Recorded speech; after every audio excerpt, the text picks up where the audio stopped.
Hello everyone, welcome to my channel నేర్చుకో. So friends, మీరు కానీ నా ఛానల్ని సబ్స్క్రైబ్ చేసుకోకపోతే సబ్స్క్రైబ్ చేసుకోండి. సో మనం మన ప్రీవియస్ వీడియోలో ఫంక్షన్స్ గురించి డిస్కస్ చేసినాం. సో మనం ఈ వీడియోలో క్లాసెస్ గురించి డిస్కస్ చేద్దాం. సో క్లాసెస్ని C++ ప్రోగ్రామింగ్లో ఎలా రాయాలి, అలాగే మనం ఆ క్లాసెస్కి ఆబ్జెక్ట్స్ని ఎలా రాసుకుంటాం, సో వాటి గురించి మనం ఈ వీడియోలో డిస్కస్ చేద్దాం.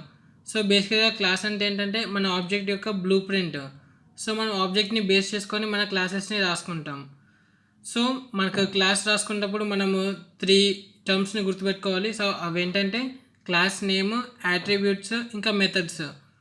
సో మనకి యాట్రిబ్యూట్స్ ఏంటంటే మనకు వేరియబుల్స్ అన్నట్టు. సో మనం క్లాస్లో రాసే వేరియబుల్స్ని మనం యాట్రిబ్యూట్స్ అంటాం. సో మెథడ్స్ అంటే ఏం లేదు, ఫంక్షన్స్. సో ఏవైతే ఫంక్షన్స్ మనం క్లాసెస్లో రాస్తామో వాటిని మనం క్లాస్ మెథడ్స్ అంటాం, లేకపోతే మెథడ్స్ అంటాం. సో ఈ వీడియోలో మనం వాటన్నిటిని గురించి డీటెయిల్గా డిస్కస్ చేసుకుందాం. సో ఫస్ట్ మనం ఒక కోడ్ రాసుకొని దాని నుండి మనం క్లాసెస్ గురించి తెలుసుకుందాం. సో ఫస్ట్ నేను ఇక్కడ సిపిపి కోడ్ రాస్తున్నా. So hash include iostream. So ఇక్కడ నేను హెడర్ ఫైల్ని ఇంక్లూడ్ చేసుకున్నా. Using namespace std semicolon. So ఇక్కడ మనం మెయిన్ ఫంక్షన్ని రాసుకుంటున్నాం. Int main curly braces return 0. So ఇప్పుడు మనం మన క్లాస్ యొక్క నేమ్ రాసుకుందాం.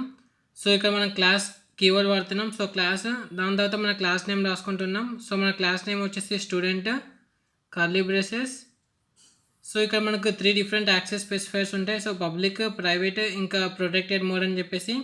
సో పబ్లిక్ అంటే మనం పబ్లిక్ కింద ఏం మెన్షన్ చేసుకున్నా కూడా మనము క్లాస్ బయట వాటిని యాక్సెస్ చేసుకోవచ్చు. సో ఇక్కడ మనం మెయిన్ ఫంక్షన్లో కూడా తీసుకోవచ్చు. అవుట్ ఆఫ్ ద క్లాస్ మనకు ఆ వేరియబుల్స్ కానీ మెథడ్స్ కానీ మనం పబ్లిక్లో డిఫైన్ చేసినవి మనకు అవుట్ ఆఫ్ ద క్లాస్ మనకి యాక్సెస్ అవుతాయి. సో అది బేసికల్గా పబ్లిక్ క్లాస్ అన్నట్టు. సో ఇక్కడ నేను కొన్ని యాట్రిబ్యూట్స్ని తీసుకుంటాం. సో ఇంట్ ID semicolon double marks semicolon. So నేను పబ్లిక్ దాంట్లో ఐడి ఇంకా మార్క్స్ తీసుకున్నా. సో ఇప్పుడు మనం మన స్టూడెంట్ క్లాస్కి ఆబ్జెక్ట్ని క్రియేట్ చేసుకొని మనం ఐడి ఇంకా మార్క్స్కి కొన్ని వాల్యూస్ అనేవి అసైన్ చేద్దాం. సో మనము ఆబ్జెక్ట్ ఎలా క్రియేట్ చేసుకుంటామంటే మన క్లాస్ నేమ్తో కాల్ చేసుకుంటాం. So student S semicolon. So ఇక్కడ నేను ఆబ్జెక్ట్ ఎస్ అనేది క్రియేట్ చేసిన మన స్టూడెంట్ క్లాస్కి.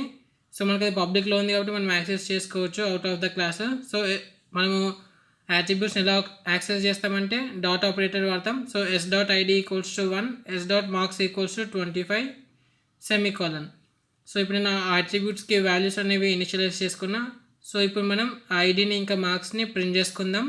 So cout ID colon S dot ID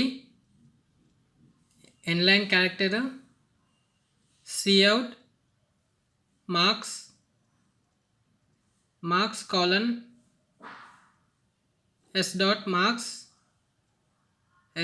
marks N Line semicolon. So ఇది మన కోడ్. సో మనం ఆబ్జెక్ట్ క్రియేట్ చేసుకున్నాం స్టూడెంట్కి, అలాగే మన యాట్రిబ్యూట్స్కి వాల్యూస్ కూడా ఇచ్చినాం. సో మన కోడ్ని ఇప్పుడు రన్ చేసుకుందాం. సో మనకి ఐడి ఇంకా మార్క్స్ అనేవి ప్రింట్ అయిపోయినాయి. సో ఇది బేసికల్గా ఇలా మనం క్లాస్ని క్రియేట్ చేసుకొని ఆ క్లాస్ కంటూ ఒక ఆబ్జెక్ట్ని క్రియేట్ చేసుకున్నాం. సో ఇప్పుడు మనం 2 డిఫరెంట్ ఆబ్జెక్ట్స్ తీసుకుందాం. So S1, S2. సో మన స్టూడెంట్ క్లాస్కి ఈ రెండు different objects, S1 object, S2 object. So మనము ఫస్ట్ S1 ఆబ్జెక్ట్ తీసుకొని ఇవన్నీ కూడా ప్రింట్ చేసుకుందాం. సో మన S1 ఆబ్జెక్ట్కి ఐడి ఇంకా మార్క్స్ని ప్రింట్ చేసుకుందాం. సో నెక్స్ట్ మనం మన S2 ఆబ్జెక్ట్ కూడా అలానే తీసుకుందాం. So S2 dot ID, S2 dot marks. So మనం ఇప్పుడు ఈ వాల్యూస్ని చేంజ్ చేసుకుందాం. సో S2 డాట్ ఐడికి నేను 2 ఇచ్చిన, S2 డాట్ మార్క్స్కి నేను 15 మార్క్స్ని అసైన్ చేసిన. సో ఇప్పుడు మనం ఈ ఐడి ఇంకా మార్క్స్ని ప్రింట్ చేసుకుందాం. సో ఇప్పుడు మన కోడ్ని బిల్డ్ చేసి రన్ చేసుకుందాం.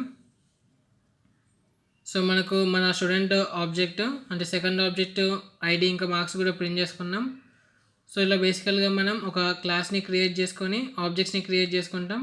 సో ఒక క్లాస్కి ఎన్ని ఆబ్జెక్ట్స్ అని ఉండొచ్చు. సో ఇదంతా కూడా మనము పబ్లిక్లో తీసుకున్నాం. సో పబ్లిక్లో తీసుకున్న యాట్రిబ్యూట్స్ అనేవి మనం అవుట్ ఆఫ్ ద క్లాస్ రాసుకుంటాం, అంటే out of the scope. So మనం ఇప్పుడు ప్రైవేట్ ఇంకా ప్రొటెక్టెడ్ గురించి డిస్కస్ చేద్దాం. సో ఫస్ట్ నేను ప్రైవేట్ తీసుకుంటున్నా. సో ప్రైవేట్లో నేను ఇంకా ఈ యాట్రిబ్యూట్స్ అనేవి తీసుకున్న ఐడి ఇంకా మార్క్స్. సో ప్రైవేట్లో తీసుకున్నది మనం అవుట్ ఆఫ్ ద క్లాస్ని యాక్సెస్ చేయలేం. సో అలా చేస్తే మనకు ఎర్రర్ అనేది వస్తుంది. సో ఇప్పుడు ఈ కోడ్ని నేను రన్ చేస్తున్నా. సో మనకి ఇక్కడ ఎర్రర్ అనేది వచ్చింది. ఇంట్ student scope resolution operator ID is private. So మనము ప్రైవేట్ అట్రిబ్యూట్స్ అనేవి మన ఫంక్షన్లోనే మన మెథడ్స్ క్రియేట్ చేసుకొని ఆ మెథడ్స్ హెల్ప్తో మనం ఆ ప్రైవేట్ అట్రిబ్యూట్స్ని మనం అవుట్ ఆఫ్ ద క్లాసెస్లో యాక్సెస్ చేసుకుంటాం. సో ఇప్పుడు మనం ప్రొటెక్టెడ్ గురించి కూడా డిస్కస్ చేద్దాం. Protected specifier, access specifier. So ఈ ప్రొటెక్టెడ్ యాక్సెస్ స్పెసిఫైయర్ ఏంటంటే మనకు ఇన్హెరిటెన్స్ చేస్తున్నప్పుడు యూజ్ అవుతాయి. సో డిరైవ్డ్ క్లాసెస్లో మాత్రమే అవి యాక్సెస్ ఉంటాయి.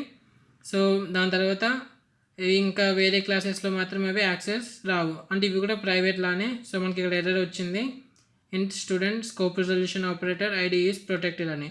అంటే ఓన్లీ డిరైవ్డ్ క్లాసెస్లోనే అట్రిబ్యూట్స్ అనేవి మనం యాక్సెస్ చేయొచ్చు. సో ఇది బేసికల్గా మీనింగ్ ప్రైవేట్, ప్రొటెక్టెడ్ ఇంకా పబ్లిక్కి. సో ఒకవేళ మనం ఏం మెన్షన్ చేయలేదు అనుకో, పబ్లిక్, ప్రైవేట్, ప్రొటెక్టెడ్ అని ఏం మెన్షన్ చేయకపోతే డిఫాల్ట్ కింద ప్రైవేట్ కింద తీసుకుంటుంది. సో ఇప్పుడు నేను మళ్ళీ నా కోడ్ రాసుకుంటున్నా. Hash include iostream using namespace STD semicolon. So నేను నా మెయిన్ ఫంక్షన్ని రాసుకుంటున్నా. Int main curly braces return 0 semicolon. So ఇప్పుడు మనం ఒక క్లాస్ని క్రియేట్ చేసుకుందాం. So class student class student curly braces semicolon. So ఇప్పుడు మనం ప్రైవేట్లో తీసుకొని కొన్ని అట్రిబ్యూట్స్ ప్రైవేట్లో తీసుకొని మనం వాటిని ఎలా యాక్సెస్ చేద్దామో చూద్దాం. సో ప్రైవేట్ ఇంట్ ఐడి డబల్ మార్క్స్. సో ఇప్పుడు నేను ఐడి ఇంకా మార్క్స్ అట్రిబ్యూట్స్ని ప్రైవేట్ మోడ్లో తీసుకున్నా. సో ఈ ప్రైవేట్లో మోడ్లో తీసుకున్నవి ఎలా యాక్సెస్ చేస్తామంటే మనం పబ్లిక్లో ఒక మెథడ్ని తీసుకొని ఆ మెథడ్ హెల్ప్తో మనం వాటిని యాక్సెస్ చేస్తాం. సో పబ్లిక్లో నేను ఒక మెథడ్ని క్రియేట్ చేస్తున్నా, గెట్ మెథడ్ అని చెప్పేసి, void get curly braces. So ఇక్కడ సో మనం ప్రైవేట్లో తీసుకున్న అట్రిబ్యూట్స్ ఏంటంటే మన క్లాస్లోనే వాటిని మనం యాక్సెస్ చేయగలం. So out of the class access చేయలేం. సో అందుకని చెప్పి నేను ఒక గెట్ మెథడ్ తీసుకున్న, పబ్లిక్లో గెట్ మెథడ్ తీసుకొని ప్రైవేట్ అట్రిబ్యూట్స్ని ఈ గెట్ మెథడ్లోకి నేను వాటిని యాక్సెస్ చేస్తున్నా. So cout enter the ID ఎన్లైన్ సెమీకాలన్ సిఇన్ ఐడి. సో నేను ఐడిని యూజర్ నుండి తీసుకున్నా. సిఅవుట్ ఎంటర్ ద మార్క్స్ ఎన్లైన్ క్యారెక్టర్ని కూడా యాడ్ చేస్తున్నా, అంటే న్యూ లైన్ క్యారెక్టర్ అన్నట్టు. సో ఇక్కడ మనం యాడ్ చేద్దాం. ఓకే. సో ఇప్పుడు మనం మార్క్స్ కూడా మన యూజర్ నుండి తీసుకుందాం. సో అందుకోసం అని చెప్పి నేను సిఇన్ వాడుతున్నా, సిఇన్ మార్క్స్. సో నెక్స్ట్ మనం ఈ మార్క్స్ని ఇంకా ఐడిని డిస్ప్లే మెథడ్తో వాటిని ప్రింట్ చేసుకుందాం. So void display cout ID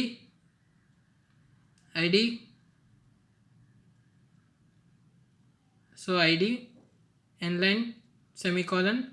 అలాగే మనం మార్క్స్ని కూడా ప్రింట్ చేసుకుందాం. Cout marks N Line semicolon. So మనం ప్రైవేట్ అట్రిబ్యూట్స్ని మనం విత్ ఇన్ క్లాస్లోనే యాక్సెస్ చేయగలం. సో ఇక్కడ మనం పబ్లిక్లో కొన్ని మెథడ్స్ క్రియేట్ చేసి ఆ మెథడ్స్ నుండి మనం ప్రైవేట్ అట్రిబ్యూట్స్ని అవుట్ ఆఫ్ ద క్లాస్లో మనం కాల్ చేస్తున్నాం, అంటే యాక్సెస్ చేస్తున్నాం. సో ఇండైరెక్ట్గా మనం మెథడ్స్ నుండి మన ప్రైవేట్ అట్రిబ్యూట్స్ని యాక్సెస్ చేస్తున్నాం. సో ఇక్కడ నేను స్టూడెంట్ క్లాస్కి ఒక ఆబ్జెక్ట్ క్రియేట్ చేసిన ఎస్ అని. సో ఇప్పుడు నేను గెట్ మెథడ్ని కాల్ చేస్తున్నా, s.get. దాని తర్వాత s.display అంటే మన డిస్ప్లే మెథడ్ని కూడా కాల్ చేస్తున్నా. So s.get s.display. సో ఇప్పుడు ఈ కోడ్ని నేను బిల్డ్ చేసి రన్ చేస్తున్నా. సో మనం ఎంటర్ ద ఐడి అంటే యూజర్ ఇన్పుట్ తీసుకుంటున్నాం. సో ఐడి వచ్చేసి నేను 5 తీసుకున్నాం. సో ఆ స్టూడెంట్ ఆబ్జెక్ట్కి మార్క్స్ వచ్చేసి నేను 25 తీసుకున్నా. సో మనం ఐడిని ఇంకా మార్క్స్ని ప్రింట్ చేసినాం. ID equals to 5, marks equals to 25 అని చెప్పేసి. సో ఇలా మనం ప్రైవేట్ అట్రిబ్యూట్ ఏది తీసుకున్నా కూడా with the help of methods, అంటే ఆ మెథడ్స్ కూడా మనం పబ్లిక్లో డిఫైన్ చేయగలగాలి. సో ఎందుకంటే మనం పబ్లిక్లో డిఫైన్ చేస్తేనే మనం అవుట్ ఆఫ్ ద క్లాస్లో వాటిని యాక్సెస్ చేయగలం. అంటే క్లాస్ బయట, అంటే మన మెయిన్ ఫంక్షన్లో ఆ మెథడ్స్ని మనం యాక్సెస్ చేయగలం పబ్లిక్లో డిఫైన్ చేసుకుంటే. సో ఇది బేసికల్గా ఇలా చేస్తాం మనం ప్రైవేట్ అట్రిబ్యూట్స్తో అయితే. సో ప్రొటెక్టెడ్తో కూడా మనం ఇలానే చేసుకోవచ్చు. సో బేసికల్గా ప్రొటెక్టెడ్ ఏంటంటే ఇన్హెరిటెన్స్లో ఎక్కువ యూజ్ అవుతుంది ఆ ప్రొటెక్టెడ్ స్పెసిఫైయర్. సో మనము ఇలా పారామీటర్స్ కూడా పాస్ చేసుకోవచ్చు గెట్ మెథడ్లో. ఇంట్ i, d. సో ఇక్కడ ID equals to i. So ఇలా మనం పారామీటర్ పాస్ చేసి ఆ వాల్యూస్కి మనం ఇనిషియలైజ్ చేసుకోవచ్చు, అంటే అసైన్ చేసుకోవచ్చు. So ID equals to i, marks equals to d. So మనము అలా తీసుకున్నప్పుడు మనం ఇక్కడ వాల్యూస్ మెన్షన్ చేసుకోవాలి. మనం ఎప్పుడైనా సరే గెట్ మెథడ్ని కాల్ చేసినప్పుడు 5, 26 అని తీసుకున్నా. సో మన ఐడి వచ్చేసి 5, మార్క్స్ వచ్చేసి 26 అని ప్రింట్ అయిపోతాయి మనం డిస్ప్లే మెథడ్ కాల్ చేసినప్పుడు. సో మనం డిస్ప్లే మెథడ్ ఆల్రెడీ కాల్ చేసినాం కాబట్టి మనకు ఐడి ఇంకా మార్క్స్ అనేవి ప్రింట్ అయిపోయినాయి. ID equals to 5, marks equals to 26 అని. సో నేను 2 వేరియబుల్స్ తీసుకుంటున్నా, ఇంట్ ఐ ఇంకా డబుల్ డి. సో ఇక్కడ మనం యూజర్ ఇన్పుట్ తీసుకుందాం. సో యూజర్ ఇన్పుట్ తీసుకొని ఆ వేరియబుల్స్ని మనం గెట్ మెథడ్లో ఆర్గ్యుమెంట్స్ కింద రాసుకుందాం. So enter the ID, cout, enter the ID, ఎన్లైన్, సెమీకాలన్, సిఇన్. సో ఇక్కడ నేను ఇంటీజర్ వేరియబుల్ ఐ తీసుకుంటున్నా. సో ఐడి వాల్యూను స్టోర్ చేసుకోవడానికి. నెక్స్ట్ మన మార్క్స్ కూడా ప్రింట్ చేసుకుందాం, అంటే మార్క్స్ వాల్యూని enter చేయమందాం. Cout, enter the marks, N Line, semicolon, N Line, semicolon, cin, D. So ఇప్పుడు మనం ఈ ఐడిని మనం మన గెట్ మెథడ్లో ఆర్గ్యుమెంట్స్ కింద పాస్ చేసుకుందాం. అంటే ప్రతిసారి మనము ఇలా మార్క్స్ ఇంకా ఐడిని ఎంటర్ చేయకుండా ఉండడానికి. సో ఇలా అయితే మనం యూజర్ దగ్గర నుండి తీసుకోవచ్చు. సో ఏ ఆబ్జెక్ట్కి ఆబ్జెక్ట్ దగ్గర నుండి మనం మార్క్స్ తీసుకోవచ్చు, లైక్ యూజర్ ఇన్పుట్ లాగా. సో ఐడి నేను 5 తీసుకున్నా, మార్క్స్ 12 తీసుకున్నా. సో మన ఐడి ఈక్వల్స్ టు 5 ఇంకా మార్క్స్ ఈక్వల్ టు 12 అనేది ప్రింట్ అయిపోయింది. సో ఇలా మనం క్లాసెస్ని క్రియేట్ చేసుకొని, ఇలా క్లాసెస్ నుండి ఆబ్జెక్ట్స్ని క్రియేట్ చేసుకొని మనం మెథడ్స్ని కాల్ చేస్తాం. సో ఇది బేసికల్గా మనం ఒక సింపుల్ క్లాస్ గురించి డిస్కస్ చేసినాం. సో ఇలా మనం ఒక క్లాస్కి మల్టిపుల్ ఆబ్జెక్ట్స్ కూడా క్రియేట్ చేయొచ్చు. సో ఇక్కడ మనము ఎస్ క్రియేట్ చేసినాం, ఇంకా s2 అనే ఆబ్జెక్ట్ కూడా క్రియేట్ చేసినాం. So s2 dot get I comma s2 dot display. So మనం ఈ s2 ఆబ్జెక్ట్కి ఇంకా గెట్ మెథడ్ ఇంకా డిస్ప్లే కూడా కాల్ చేసినాం. సో మనం వాల్యూస్ పాస్ చేయాలి కాబట్టి సో మళ్ళీ మనం అది యూజర్ నుండి ఇన్పుట్ తీసుకుందాం. So I comma D. So అది నేను కాపీ పేస్ట్ చేస్తాం మన కోడ్ని. సో కాపీ ఇక్కడ పేస్ట్ చేసుకుందాం ఆ కోడ్ని. So done. సో ఇలా మనం కాపీ పేస్ట్ చేయకుండా కూడా, లేకపోతే గెట్ మెథడ్లో ఈ కోడ్ రాసుకొని మనం గెట్ మెథడ్ని కాల్ చేసినా అయిపోతుంది, సింపుల్గా ఉంటుంది. సో ఐడి 5 తీసుకున్నా, మార్క్స్ 12 తీసుకున్నా, మళ్ళీ సెకండ్ ఆబ్జెక్ట్కి ఐడి 6 తీసుకున్నా, మార్క్స్ 18 తీసుకున్నా. సో మనం సెకండ్ ఆబ్జెక్ట్ని డిస్ప్లే చేసినాం కాబట్టి మనకి ఐడి 6, మార్క్స్ 18 వచ్చింది. దాని తర్వాత ఫస్ట్ ఆబ్జెక్ట్ డిస్ప్లే చేసినాం కాబట్టి మన ఫస్ట్ ఆబ్జెక్ట్ యొక్క ఐడి, మార్క్స్ అనేవి మనకు తర్వాత డిస్ప్లే అయినాయి. సో ఈ వీడియోలో మనం బేసిక్ క్లాసెస్ని ఎలా క్రియేట్ చేయాలనేది డిస్కస్ చేసినాం. సో నెక్స్ట్ వీడియోలో మనం ఈ క్లాసెస్ బేసిక్స్ అన్ని యూస్ చేసి ఒక మినీ క్యాలిక్యులేటర్ని కోడ్ చేసుకుందాం. సో ఫ్రెండ్స్, మీకు కానీ ఈ వీడియో నచ్చినట్టయితే ఈ వీడియోని లైక్ చేయండి, షేర్ చేయండి, అలాగే మన ఛానల్ని కూడా సబ్స్క్రైబ్ చేసుకోండి. Thank you for watching.